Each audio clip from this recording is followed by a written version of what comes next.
Hi, it's Mike Shannon from 108soul.com, the soul of New York, and I'm celebrating Black History Month with AARP New York.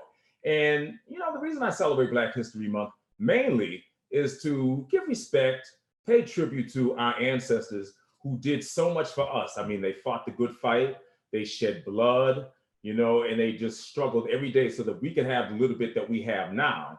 And not only that, I lived Black history. I was born during the Civil Rights Movement. I was little, but I lived during the time of Martin Luther King Jr., Malcolm X, and people like that. And as a matter of fact, I tell this story often on the radio how the day after Martin Luther King Jr. was assassinated, I was in elementary school. I think it was in the first grade. I was only like 6 years old. So I didn't really know what was going on as a little kid. But I remember my father saying to me that morning after that, I didn't have to go to school because a great man had been killed. And I didn't understand because I liked school. And I was like, yeah, well, I still want to go to school. And he was like, okay, but you don't have to.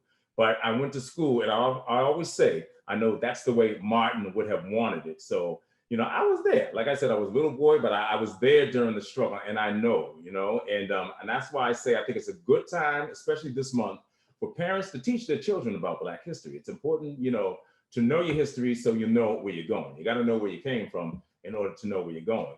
And the young ones are our future. We're going to rely on them to keep making strides for us and for future generations. So I think it's important that they know their history. And basically, that's why I celebrate Black history, which is American history. And we put the spotlight on it in February, but we celebrate it all year long. And I appreciate you celebrating with me. And to find out more about what AARP New York is doing for Black History Month, just log on to aarp.org/ny.